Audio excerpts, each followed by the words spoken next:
Hey everybody, I'm John Vick, the Executive Director with Concerned Veterans for America here at Virginia Beach at CP Shuckers, a veteran-operated small business, and we're thrilled to be here with Congresswoman Jen Kiggans of the Virginia 2nd District.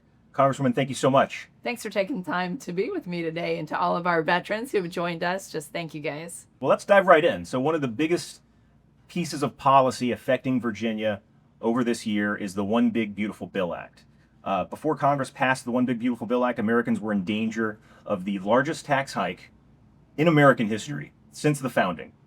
And as the bill was being passed, you had 84% of Americans that were in favor of just keeping tax rates where they are, avoiding that big tax hike. And of course, all of this comes on the heels of 40-year high inflation, where Americans are facing, potentially thousands of dollars in increased tax burden in the course of a year. So, thinking on the passage of the One Big Beautiful Bill Act, how did that impact Virginians, Virginia families? Yeah, well, and veterans are no different than every other American who's caring about the economy right now, and that was our overarching goal with the One Big Beautiful Bill, was to make sure people were feeling more money in their pocketbooks and their bank accounts.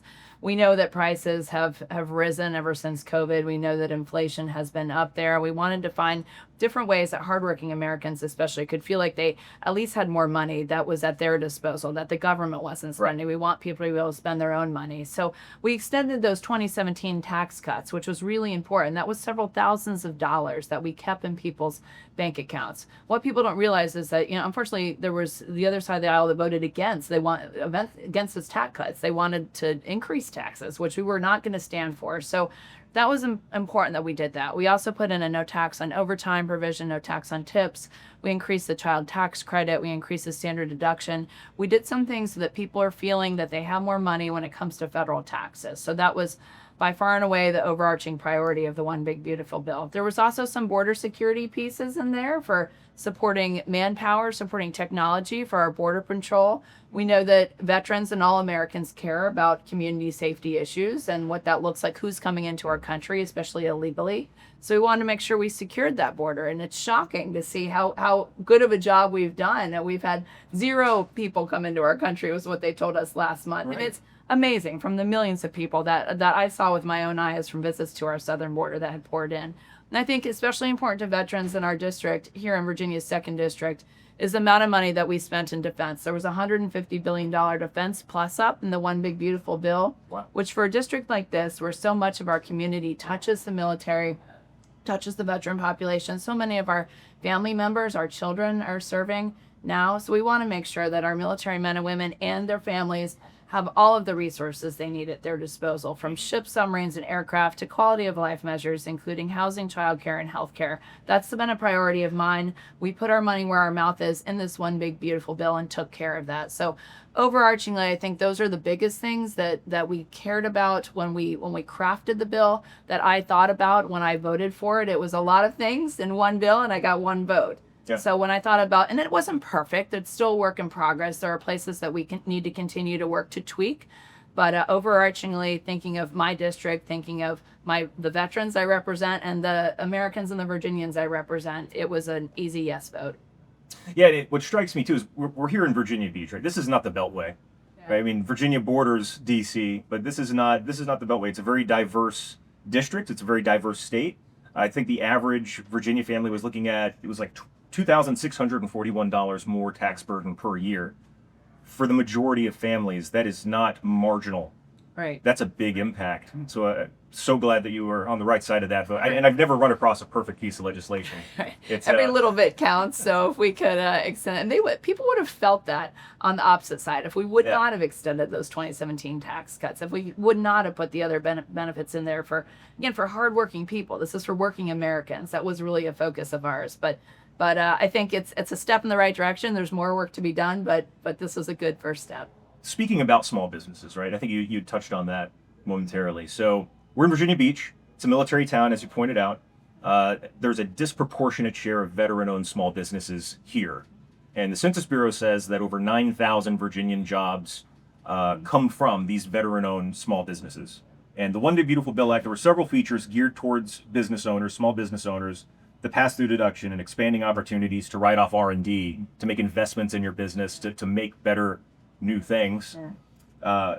and equipment costs as well. So what kind of difference does that make to small business owners here or Huge. anywhere? So we do have a lot of defense industry here in Hampton Roads. Again, that's just because of our proximity to the military and the amount of military families and veterans that we have here. So I'm always mindful of that. That's why that $150 billion Defense Plus up is going to be really important to Hampton Roads. But when we think of the defense industry here and what they are doing and the technology that they are utilizing to make sure that our warfighters out there are very well equipped, very well prepared, there's a lot of research and development that goes into these projects.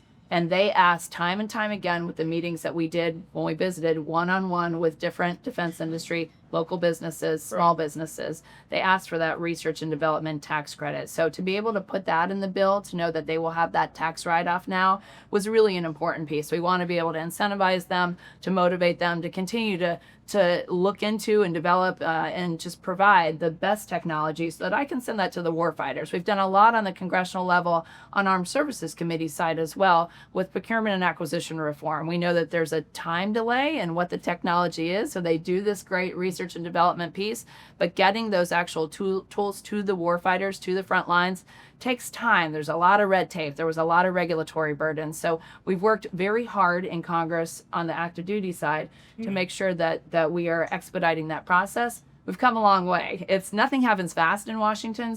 But the past 6 months, especially with the change of administration and a new Congress and the blessing of the majority that we have right now, we've been able to put a lot of action in place to help our warfighters. So it's been great. That's incredible.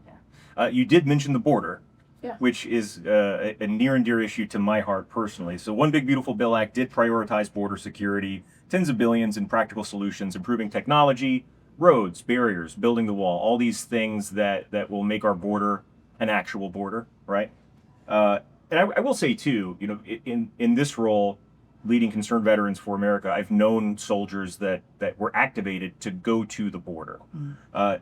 So when we think about the humanitarian crisis, not to mention the security crisis during the Biden administration, what kind of difference will those investments make? Yeah, I mean, it's shocking really to see the difference just with the change of administration. And we tried to pass legislation last Congress that unfortunately didn't go forward with the Biden administration. But we changed who lives in the White House, and the border was closed within really a couple of weeks. So you talked about some of the crises at the border. It's a national security crisis for me. It's a border crisis that I translate into national security crisis. But on top of that, the humanitarian issues that stemmed from that, the human trafficking, the drug trafficking that we know was infiltrating all of our communities. Even Virginia could be considered a border state. All of our states are border states, really, because we all felt those community safety issues.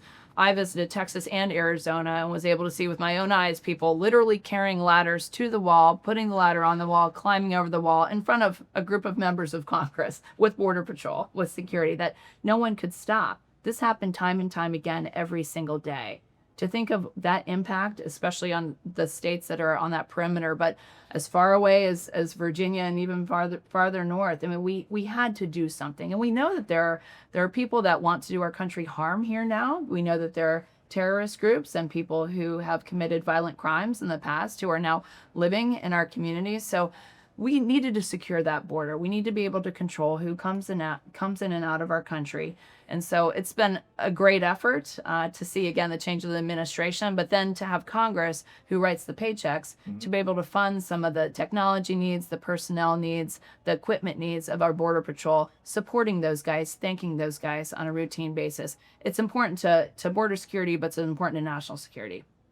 Yeah, and just right-sizing the different parts of our government, right? I mean, there's a reason why we have ICE, and there's a reason why we have the Border Patrol. Those guys should get the resources that they need rather than taxing other parts of the government. Yes. Switching gears a little bit and talking about Medicaid.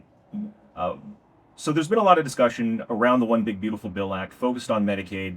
I think what often gets lost in the noise is really the changes and the non-changes with regard to Medicaid. So One Big Beautiful Bill Act did not cut Medicaid benefits, did not cut eligibility except for illegal aliens. The big Medicaid changes were adding common sense work requirements for able-bodied adults. And overall, those reforms saved $930 billion. So when we think about the purpose of Medicaid, helping those that need it most, shouldn't we be focused on the viability of maintaining that program for those people from the very beginning? Yes, we yes, we should always be. And we also noteworthy, we have a $36 trillion debt. That's not sustainable. The size of the federal government has grown. The size of the government just having hands in our day-to-day lives has grown. So Republicans and conservatives' goal overall is to reduce that government burden. But part of that is through government funded programs like Medicaid, like the SNAP program. So we made that a priority in this bill as well. We wanted to find a place that we could tweak, that we could find some cost savings. The statistics we were shown in the stories about how many people are receiving those government funded benefits that really shouldn't be. And there's so much information, so much false information, lies that are out there that are being spread by the media, by the other side of the aisle about these Medicaid reforms. We really focused on this waste, fraud, and abuse. I will say that to any camera, any day of the week. But that was our goal, to make sure that people who needed those programs had that program available. It's not sustainable if we continue to go the direction we're going with the size of the debt. I'm a geriatric nurse practitioner by trade. I took care of many, many patients who were Medicaid recipients, both in nursing homes and facility level care and primary care. I want those people who were frail elderly, who were caregivers, and then there's another mental health patients, who are substance abuse patients, foster children, people who need that government funded healthcare program. I want people to have that. That is my career profession, is to give healthcare to people. But I don't want people who should be working, who should have productive jobs in the workplace, Right. who are able-bodied as we defined them. And by the definition of able-bodies is 80 hours a month, which really is not, when you think about it, that's 20 hours a week. That is not full-time. You could volunteer, you could work, even education counts. So there are ways to fulfill that requirement. But if you are able-bodied and can work, you should be contributing members of society. Yep. And then people who need those programs, who again are challenged and one of those protected groups, we made sure that you will continue to get that government funded health care. So it needs to be made very clear, because again, the amount of misinformation, the amount of untruths that are out there is shocking. We really wanted to tweak those programs so that they could be preserved for a long time to come. And we have some really great guys in our policy research department too. And I was talking to one of them about this yesterday. And the total bill for over the past decade for ineligible Medicaid recipients was $1.1 trillion. Yeah.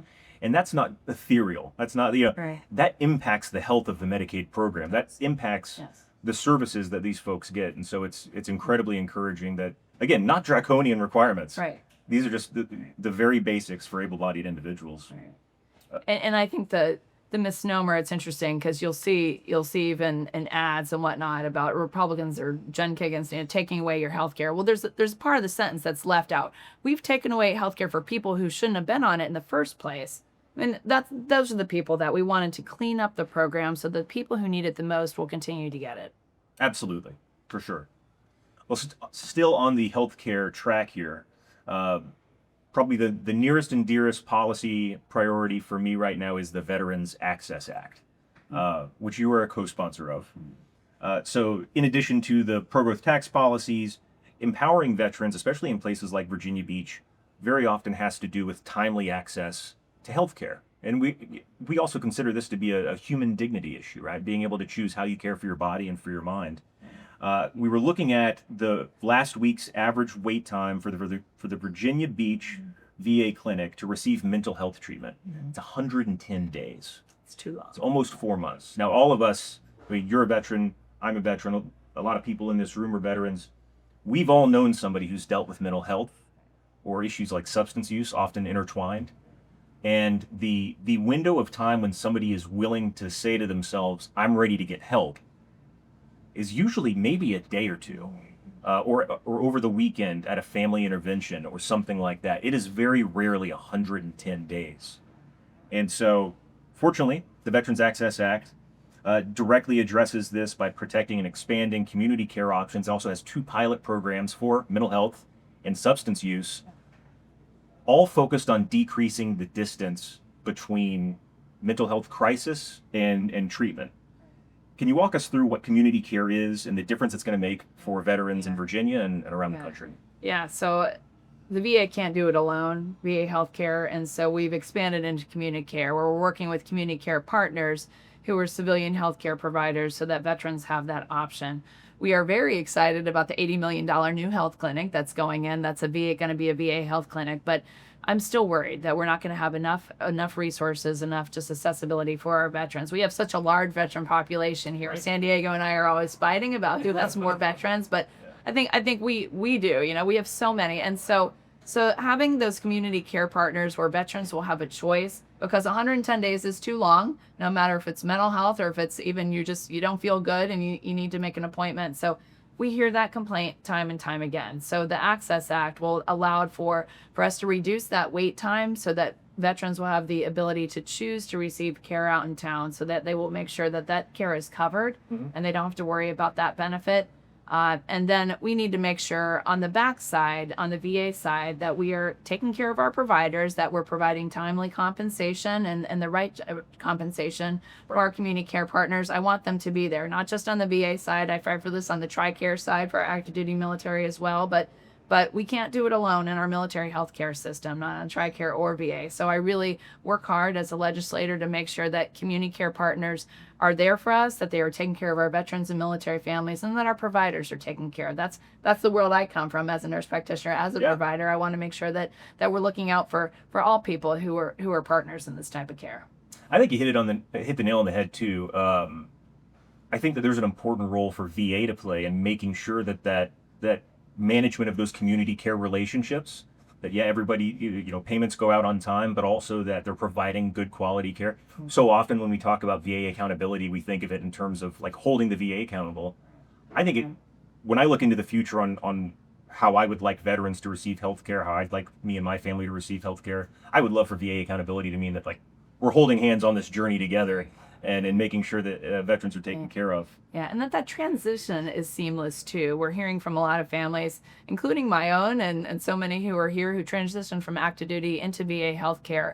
What does that look like for charting even, and making sure that the lines of communication are open for civilian providers, that they're able to see the records of what happened on the active duty side that then transitions into the VA healthcare side, making sure that our VA healthcare system is also communicating with our community care partners. That was a challenge as a primary care provider on the civilian side, to know what my veterans were being prescribed, to know what procedures they were recommended, what tests had been done. I need to see that on the community side. So that's something as a healthcare provider, that just that knowledge of where the real challenges to care are, that I really work to prioritize every day. So you represent nearly 80,000 veterans in Virginia's 2nd District. And as CVA knows all too well, working with the VA can be a daunting challenge.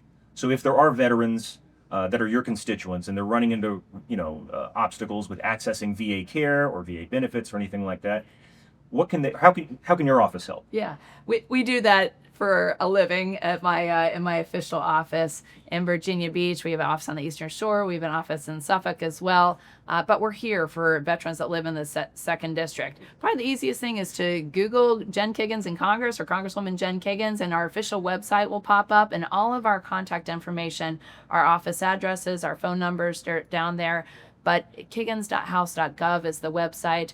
But we do that. We have a staff that's here locally in those offices. We also have a staff in Washington. You can always contact that office as well.